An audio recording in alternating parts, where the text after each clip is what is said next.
আসসালামু আলাইকুম রহমতুল্লাহ।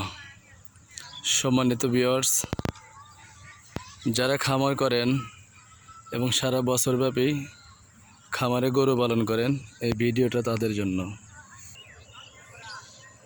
আপনারা সারা বছর আপনাদের গরুকে যে খাবার খাওয়াবেন তার মোটামুটি খাবারের 70 থেকে 80 ভাগই খড়, এবং এই খড়টা যদি আপনারা সিজনে জোগাড় না করেন তাহলে আপনারা যে কোনো সময় গরুর খাদ্য যোগান দিতে হিমশিম খাবেন।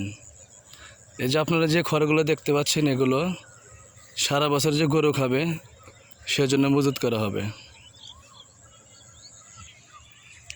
এই খড়গুলো এখানে শুকানো হচ্ছে দুইভাবে, একটা হচ্ছে ধানের আটি যেভাবে থাকে ওইভাবেই, আর একটা হচ্ছে ছড়িয়ে ছিটিয়ে।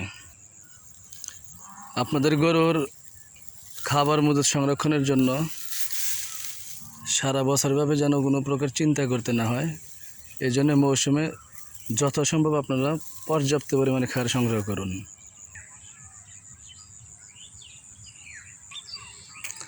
আলহামদুলিল্লাহ, আমার মোটামুটি 12 থেকে 14টা গরু থাকে সারা বছর, যার জন্য এই পরিমাণ খাবার আমি এই মৌসুমে ব্যবস্থা করেছি।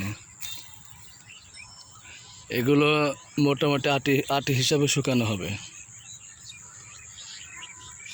কেননা মেশিনে কাটার সময় ছড়িয়ে ছিটিয়ে দেওয়া খারের চাইতে আটি খারগুলো কেটে একটু বেশি শান্তি পাওয়া যায় এবং সময় সাপেক্ষ হয়।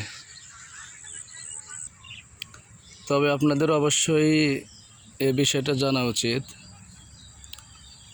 আটি খার শুকানোর চাইতে ছড়িয়ে ছিটিয়ে খ্যার শুকালে সেই খারগুলো গরু ভালো খায়। তারপরও আমি দুভাবে খ্যার সংরক্ষণ করলাম, যখন যেটা গরু ভালো খাবে তখন সেটাই দেব। এখন আপনারা যে খড়ের পালাটি দেখতে পাচ্ছেন, এরকম 10 থেকে 12টা খড়ের পালা ছড়িয়ে ছিটিয়ে শুকানো হয়েছে। এগুলো সময় উপযোগী হলে বাসায় নিয়ে সংরক্ষণ করব।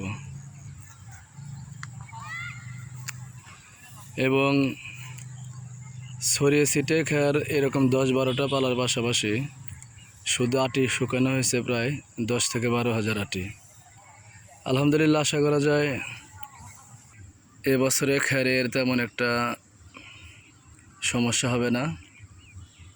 গত বছরে খ্যারের একটু সমস্যায় পড়েছিলাম, যার জন্য খড় এবং ঘাসের পাশাপাশি দানাদার খাবার একটু বেশি দরকার পড়েছিল গরুর জন্য। এই জন্য আলহামদুলিল্লাহ এবার ঘাসের খাতের পাশাপাশি প্রচুর পরিমাণ খ্যার সংরক্ষণ করলাম। আপনারা যারা খামারি আছেন তারা অবশ্যই এখনও সময় আছে, প্রচুর পরিমাণে খ্যার সংরক্ষণ করুন, তাহলে দেখা যাবে সারা বছর আপনাদের খড়ের কোনো প্রকার সমস্যা হবে না। ধন্যবাদ।